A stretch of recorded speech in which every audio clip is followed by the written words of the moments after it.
오늘 이 시간 뜻을 정한 다니엘이라는 주제로 함께 말씀을 나누고 은혜를 나누겠습니다. 오늘 말씀은 지금으로부터 2600년 전에 이스라엘 남왕국에서 있었던 일입니다. 당시에 왕은 요시야 왕이었는데요. 그가 죽고 나서 바벨론에 의해서 꼭두각시 왕으로 세워진 여호야김 왕이 이후로 애굽과 내통하려는 그러한 기미를 보고 바벨론에 새로 등극한 왕이었던 느부갓네살 왕이 남왕국 유다, 특별히 예루살렘을 침공하게 됩니다. 그래서 위에 보면 1절에 이렇게 시작이 됩니다. 유다 왕 여호야김이 다스린 지 3년이 되는 해에 바벨론 왕 느부갓네살이 예루살렘에 이르러 성을 에워쌌더니 이럽니다. 바벨론 왕이 유다를 침공해서 특별히 그 수도였던 예루살렘을 둘러싼 것입니다. 그리고 이어지는 2절과 이후로 나오는 말씀을 보면 이스라엘은 결국 바벨론과의 큰 전쟁을 하게 되고 이제 유다가 멸망을 하게 되는 이제 그러한 일들이 일어나게 되죠. 오늘 이어지는 2절에 그 여호야김은 전쟁이 나기 전에 어떻게 하냐면 온 나라 안에 있는 금은보화를 그 바벨론 왕에게 바치게 됩니다. 그리고 급기야는 성전에 있었던 보물들도 왕에게 바치게 되죠. 한마디로 이제 한 번만 봐달라는 그런 것입니다. 바벨론 왕은 신이 나서 그 모든 보화를 다 가지고 자기네 나라로 가서 자신들이 섬기는 그 바벨론 그 신의 신전에 갖다 놓게 됩니다. 그러니까 예루살렘 성전에 있던 보물들이, 성구들이 바벨론 신전으로 옮겨진 것이죠. 뿐만 아니라 이어지는 4절에 보면 이 바벨론 왕은 그 이스라엘에 있는 젊은 청소년들 그리고 젊은이들을 포로로 잡아갑니다. 지금 이 젊은이들은 자신들의 눈앞에서 나라가 망하고 부모 형제가 죽고 또한 자신들의 나라를 잃어버리는 그런 비참함을 경험하게 됩니다. 우리 중에도 전쟁을 경험하신 분들이 우리 어르신들이 계시죠. 저를 비롯한 많은 분들은 전쟁을 경험하지 못했지만 그러나 우리는 전쟁을 잘 알고 있습니다. 전쟁은 비참한 것이죠. 특별히 고대 사회에서 전쟁에 지게 되면 모든 것은 다 끝나버리는 것입니다. 이제 전쟁에서 패한 이스라엘은 나라는 망하고 성전은 다 불타버리고 결국 많은 젊은이들은 포로가 되어서 바벨론에 끌려갑니다. 당시에 포로들은 마차를 타고 가는 것이 아니라 다 줄에 묶여가지고 개처럼 끌려갑니다. 이스라엘에서 바벨론까지는 무려 4달 이상을 걸어야 하는 아주 먼 거리입니다. 뿐만 아니라 그 팔레스타인의 그 광야라는 것은 한낮에는 무려 40도, 45도까지 되는 어마어마한 그런 더위이죠. 그들이 그 먼 길을 밧줄에 묶여 끌려간다는 것은 고통 중에 고통이었습니다. 그러나 무엇보다 포로로 끌려가는 자들에게 가장 고통스러웠던 것은 무엇이냐면 바로 성전이 유린당하고 파괴된 사실입니다. 한마디로 자신들이 믿었던 하나님이 파괴되고 망한 것이죠. 때문에 그들에게는 육적인 고통뿐만 아니라 영적인, 심적인 고통도 말로 다 할 수 없었습니다. 아마 포로로 끌려가는 그 젊은이들 가운데는 이러한 생각을 한 자들도 있을 거예요. 아니 과연 하나님이 살아계시다면 어떻게 우리나라에 이런 일이 있을 수 있는가? 과연 우리 어른들은 어떻게 했길래 나라가 이처럼 망하게 되었는가? 왜 내 인생이 이런가? 아마 불평하고 절망과 또한 혼돈과 수모 가운데 낙심한 젊은이들도 있었을 것입니다. 그렇게 해서 그들은 먼 이국 땅에 이제 끌려가게 되었어요. 근데 그 바벨론에 가서 어떤 일이 있었냐면 이어지는 4절에 보니까 곧 흠이 없고 용모가 아름다우며 모든 지혜를 통찰하며 지식에 통달하며 학문에 익숙하여 왕궁에 설만한 소년을 데려오게 하였고 그들에게 갈대아 사람의 학문과 언어를 가르치게 하였고. 바벨론에 끌려갔던 이스라엘의 젊은 포로들 가운데 쓸만한 젊은이들을 지금 뽑아가지고 그들에게 먹을 것을 주고 바벨론의 학문을 가르치게 됩니다. 여기에는 정치적, 사회적인 여러 이유들이 있었습니다. 그들은 바벨론의 새로운 환경과 그들의 문화와 또 그들의 교육을 통해서 이전의 이스라엘의 모든 정체성을 잃어버리게 하려는 그러한 의도와 뜻이 그 안에 담겨 있었던 것입니다. 더 이상 이스라엘로는 희망이 없다. 그리고는 바벨론이라는 새로운 나라와 그들의 문화를 제공받음으로써 이제 그들은 하나님에 대한 믿음의 정체성을 다 잃어버리고 하나님이 아닌 바벨론을 신을 섬기게 하고자 한 그러한 정책이 그 안에 깔려 있었던 것이죠. 그것을 알 수 있는 것이요, 이들의 이름을 보면 알 수가 있습니다. 6절에 보면 다니엘의 세 친구들의 이름이 나옵니다. 6절 보시면 유다 자손 곧 다니엘과 하나냐와 미사엘과 아사랴가 있었더니, 그리고 7절에 보면 환관장이요, 그들의 이름을 이제 바꿔서 부르게 됩니다. 그래서 원래 하나님은 재판장이라고 했던 그 다니엘이라는 이름은 바벨론의 신 벨이 보호한다라고 하는 벨드사살로 바뀌어 부릅니다.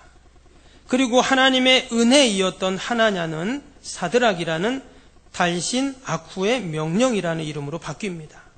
또 누가 하나님과 같으리오라는 미사엘이라는 이름은 누가 아쿠신과 같으리오라는 메삭으로 바뀌게 되고, 하나님의 도움이었던 아사랴는 바벨론의 신 느고의 종이라는 아벤느고로 이름이 바뀌게 됩니다.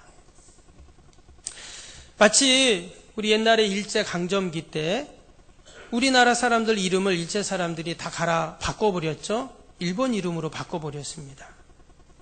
그것처럼 바벨론의 문화, 바벨론의 그 나라, 바벨론의 삶을 살게끔 그들의 이름, 그들의 존재 자체를 이처럼 다 바꿔버린 것입니다.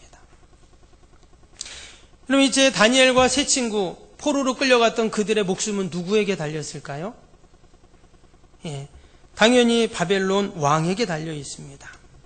그런데 다니엘은 그런 상황 속에서 8절에 이렇게 고백을 하고 있습니다. 다니엘은 뜻을 정하여 왕의 음식과 그가 마시는 포도주로 자기를 더럽히지 아니하리라 하고 자기를 더럽히지 아니하도록 환관장에게 구하니. 여기 보면 다니엘이 뜻을 정했다는 그런 말이 납니다. 뜻을 정했다. 과연 그가 무엇을 뜻을 정했다는 말일까요? 그냥 일반적으로 말하면 뜻을 정했다는 말은 내가 다짐했다, 각오했다, 이런 뜻이에요.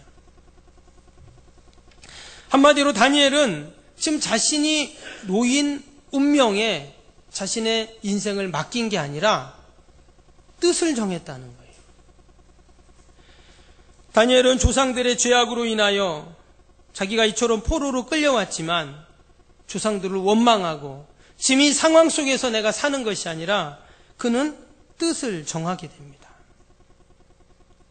음식과 그가 마시는 포도주로, 왕이 주는 음식과 그 왕이 주는 포도주로 자기를 더럽히지 아니하도록 그는 뜻을 정했다는 거예요. 여러분, 대개 이러한 상황에 놓이게 되면 사람들은 어떻습니까? 나라가 망하고 포로로 끌려오고 아무것도 없는 그러한 상황입니다. 자신은 아무 잘못도 없죠. 이럴 때 우리는 다른 사람을 원망하게 됩니다. 왜 내 인생이 이처럼 망가졌지 하면서 원망하게 되어 있어요. 그러나 다니엘은 포로임에도 불구하고 또한 자신의 환경에 매이지 않고 누구를 원망하거나 또한 자포자기하지도 않았습니다. 말씀처럼 그는 뜻을 정했어요. 여기서 뜻을 정했다는 말씀을 잘못 해석하고 적용을 하면 이원론적인 신앙에 빠질 수가 있습니다. 무슨 말이냐면, 나는 바벨론의 왕이 주는 음식, 나는 그 포도주로 나를 더럽히지 않을 거야. 말 그대로 이스라엘과 바벨론, 교회와 세상, 우리 교회와 니네 교회, 이렇게 나눌 수가 있다는 것입니다. 그러나 여기서 뜻을 정했다는 말은 그 말이 아니에요. 이 말은 내가 하나님의 기뻐하시는 뜻으로 정했다, 이런 뜻이에요. 하나님과 같은 뜻을 가지겠다는 말입니다. 하나님의 마음과 뜻을, 내 마음과 뜻을 거기에 맞추겠다, 이런 뜻이죠. 여러분, 성경에 보면 이런 사람이 또 한 사람 나옵니다. 누굴까요? 다윗이죠. 하나님은 그를 뭐라고 했냐면 내 마음에 맞는 사람이랬어요. 사도행전 13장 21절 22절에 보면 그 후에 그들이 왕을 구하거늘 하나님이 베냐민 지파 사람 기스의 아들 사울을 40년간 주었다가 패하시고 다윗을 왕으로 세우시고 증언하여 이르시되 내가 이새의 아들 다윗을 만나니 내 마음에 맞는 사람이라 내 뜻을 다 이루리라 하시더니, 하나님께서 다윗을 딱 만나니까 내 마음에 맞는 사람, 이렇게 말씀하셨어요. 여러분, 다윗은 출신이 좋은 사람이 아닙니다. 그는 아주 비천한 목동의 출신이었어요. 다윗도 실수가 많은 사람이었습니다. 그는 자신에게 주어진 그 권세를 가지고 다른 남편의 아내를 범하고 또 심지어 그 남편을 죽게 하는 그런 일도 했던 사람이었습니다. 그런데 하나님은 다윗을 참 사랑하셨어요. 그 이유가 뭐냐면 다윗이 하나님의 마음에 맞는 사람, 하나님의 마음을 아는 사람이었기 때문이었습니다. 여러분, 우리도 때로 그럴 때가 있죠. 내가 좋은 배경, 좋은 환경 아닐 수도 있습니다. 때로는 우리도 실수하고 넘어질 때도 있습니다. 그러나 하나님은 여전히 우리를 너무도 사랑해 주시죠. 우리가 늘 하나님의 마음을 헤아리고 그 하나님의 마음에 맞을 때 여러분, 하나님께서 우리를 통해 하나님의 뜻을 이루시고 또 하나님의 영광이 드러나게 될 줄로 믿습니다. 그러면 다니엘이 뜻을 정했다고 하는데 그가 어떻게 하나님 앞에 뜻을 정했는가? 그럼 우리가 뭐를 할 때 이런 말을 하잖아요. 나 마음 먹었어. 나 마음 결정했어. 이런 말을 합니다. 지금 다니엘이 그런 거예요. 나 이제 마음 먹었어. 이런 뜻이에요. 그러면 과연 다니엘은 무슨 마음을 먹었는가? 첫 번째로 다니엘은 나는 하나님 앞에 거룩하게 살기로 뜻을 정하고 마음을 먹었어요. 오늘 8절을 다시 봅니다. 다니엘은 뜻을 정하여 왕의 음식과 그가 마시는 포도주로 자기를 더럽히지 아니하리라 하고 자기를 더럽히지 아니하도록 환관장에게 구하니.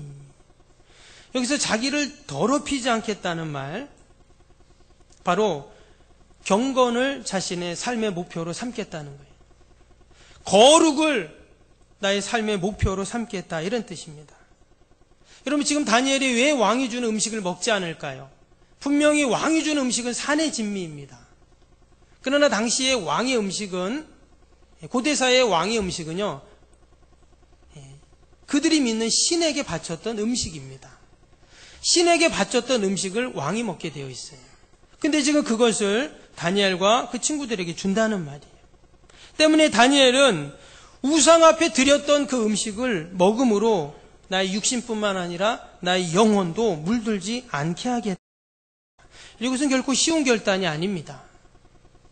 왕이 주는 음식을 먹지 않는다는 말은 왕의 명령을 거부한다는 거예요. 그리고 왕의 명령을 거부하면 어떻게 될까요? 죽는 거죠. 더욱이 그들은 지금 청소년기, 때로는 청년기에 있는 그런 자들입니다. 여러분, 청년 때는 어떻습니까? 식욕이 왕성하잖아요. 없어서 못 먹고 안 줘서 못 먹죠. 여러분, 청년 때는 어떠냐면 4발 달린 거는 책상 빼고 다 먹고 날아가는 거는 비행기 빼고 다 먹는다 그러더라고요. 그런데 지금 다니엘과 그 친구들이 그런 거예요.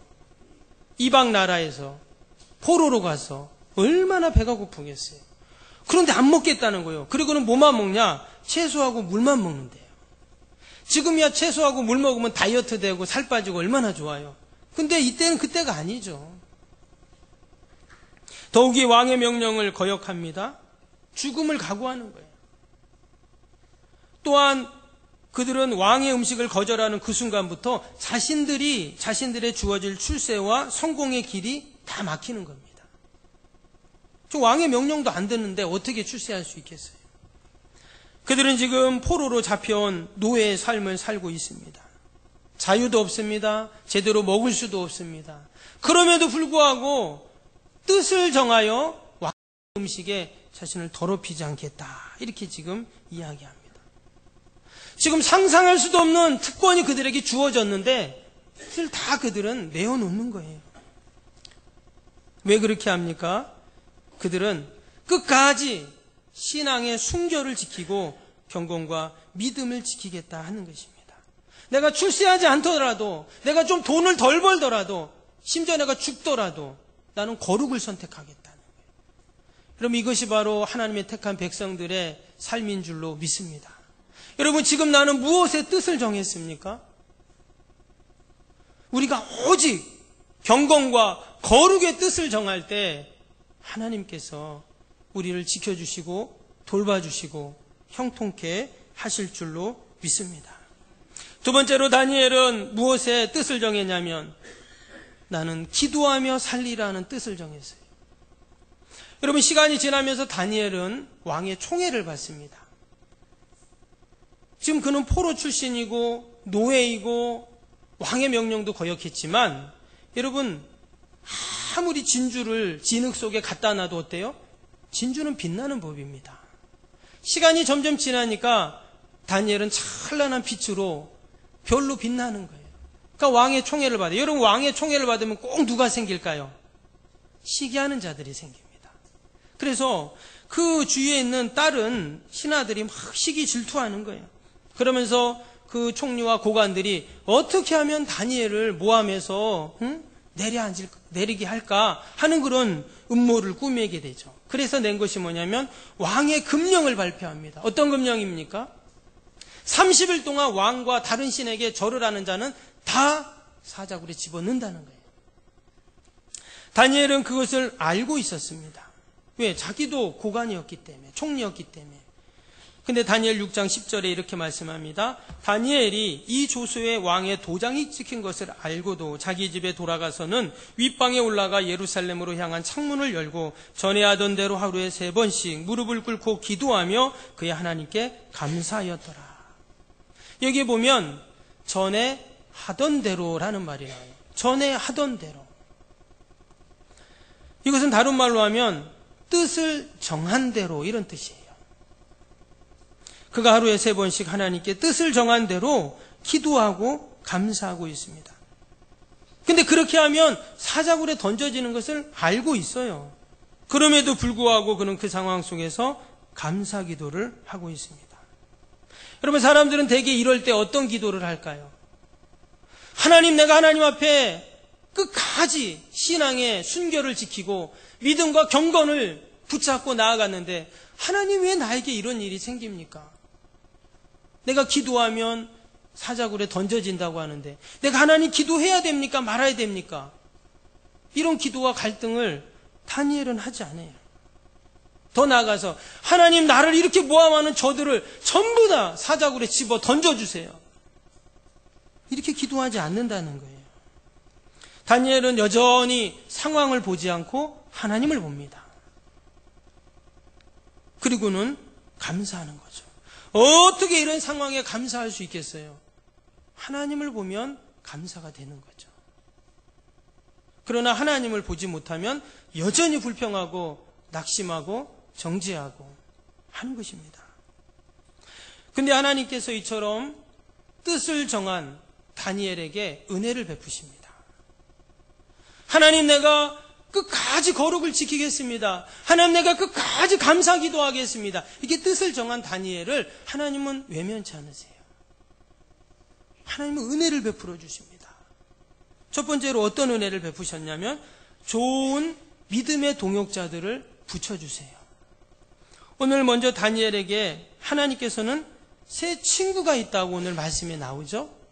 그 새 친구들, 만약에 다니엘이 혼자 나는 저 음식 안 먹어, 왕이 주는 거 안 먹을 거야 하면서 혼자 계속 버텼다면 못했을 거예요.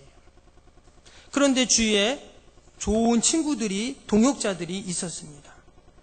그들과 함께 하니까 막 힘이 나는 거예요. 시너지가 생기는 거예요.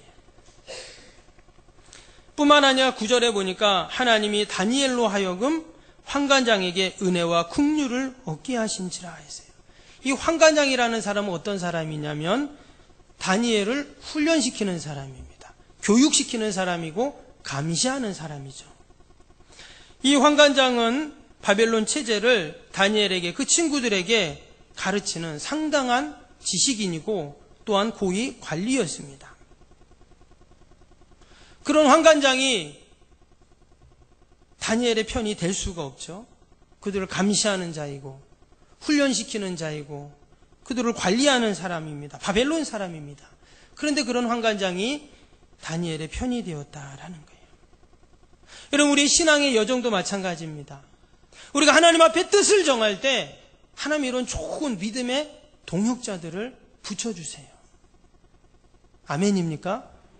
하나님께서 우리가 끝까지 하나님 앞에 뜻을 정하고 나갈 때 좋은 기도의 동역자를 붙여주시고 사역의 동역자를 붙여주시고 믿음의 동역자를 붙여주시고 하나님 나아가는 그날까지 함께 우리의 신앙과 믿음을 지켜나갈 좋은 믿음의 사람들을 붙여주실 줄로 믿습니다. 심지어 원수까지도 내 편이 되게 하시는 이런 은혜와 복이 반드시 있을 줄로 믿습니다. 두 번째로 하나님께 뜻을 정하며 나아갈 때 하나님이 함께 하심을 경험하는 은혜를 주십니다. 밑에 15절을 보시면 열흘 후에 그들의 얼굴이 더욱 아름답게 살이 더욱 윤택하여 왕의 음식을 먹은 다른 소년들보다 더 좋아 보인지라.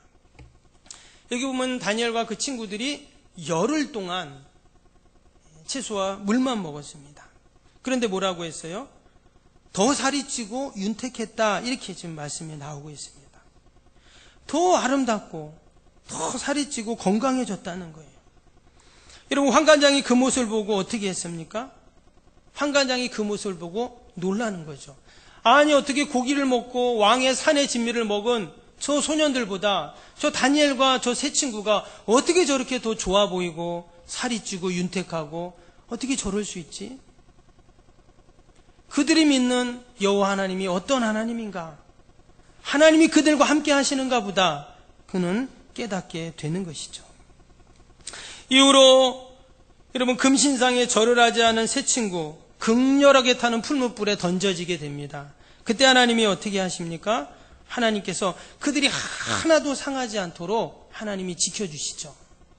그래서 느부갓네살 왕이 깜짝 놀라서 이런 말을 합니다. 다니엘 3장 28절에 보면 느부갓네살이 말하여 이르되 사드락과 메삭과 아벳느고의 하나님을 찬송할지로다. 그가 그의 천사를 보내사 자기를 의리하고 그들의 몸을 바쳐 왕의 명령을 거역하여 그 하나님 밖에는 다른 신을 섬기지 아니하며 그에게 절하지 아니한 종들을 구원하셨도다.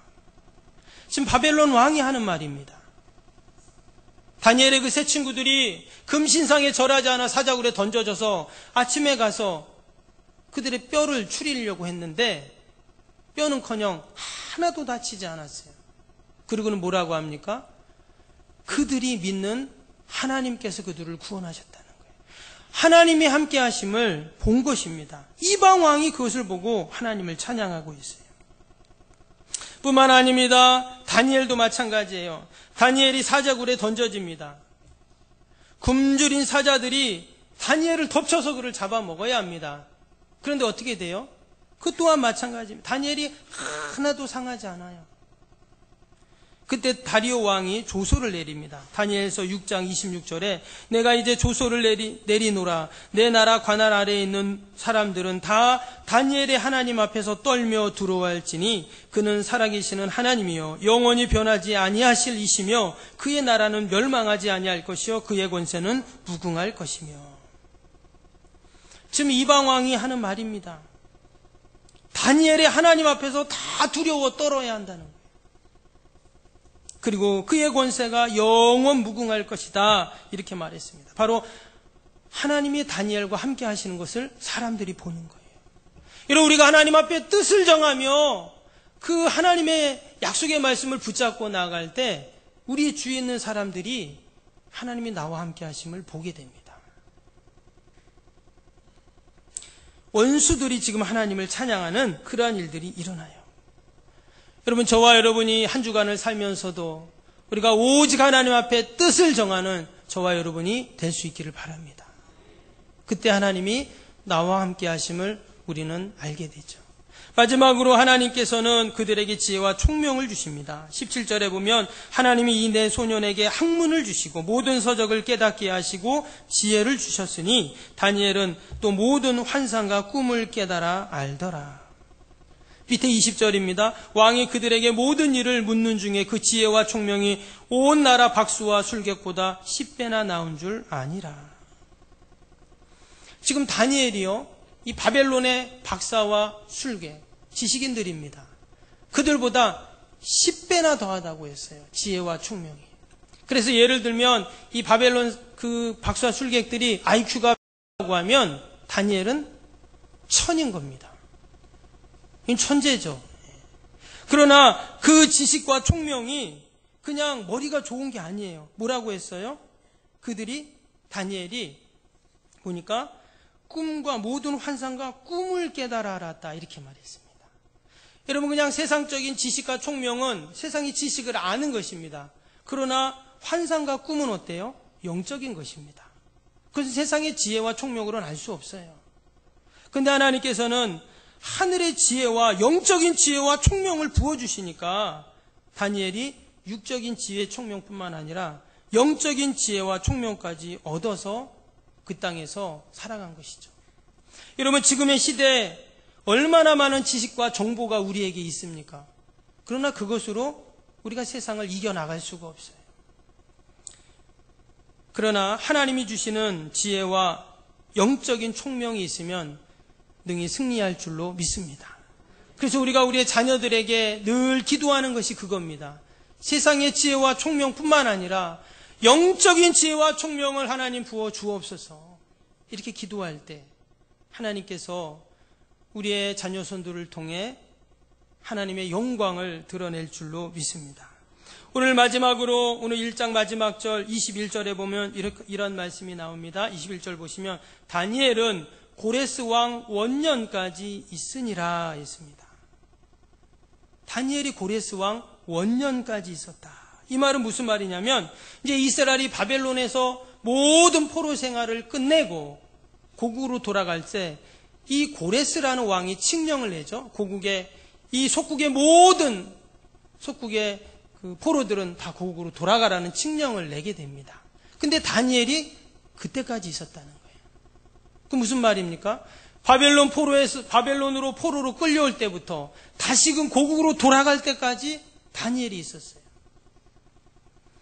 그러니까 다니엘은 무려 70여 년 동안 그 이방 땅에서 하나님이 주신 지혜와 총명을 가지고 늘 하나님의 함께 하심을 경험하며 믿음의 동역자들과 하나님의 영광을 돌리면서 살아갔다는 것입니다. 그가 있는 것이 이스라엘이 아니었어요. 이방 땅이에요. 여러분, 우리가 어디에 있든지 지금 나의 상황과 조건이 어떻든지 그것이 중요하지 않다는 거예요. 지금 내가 처한 곳에서, 지금 나에게 벌어진 모든 상황 속에서 내가 오직 하나님의 앞에서 뜻을 정하며 나아가면 하나님이 나와 함께 하시고 내가 지혜와 총명을 주시고 좋은 믿음의 사람들, 동역자들을 붙여주시고 하나님 나를 통해서 하나님의 영광을 드러내 주시는 줄로 믿습니다. 우리가 한 주간을 살면서도 바벨론이라는 거대한 세상 앞에 우리는 있습니다. 그러나 우리가 세상 앞에, 그 바벨론 앞에 결코 주눅들지 않고 우리가 오직 하나님 앞에 뜻을 정하며 나아가면 하나님이 부어주시는 이러한 은혜와 복이 반드시 있을 줄로 믿습니다. 기도하겠습니다.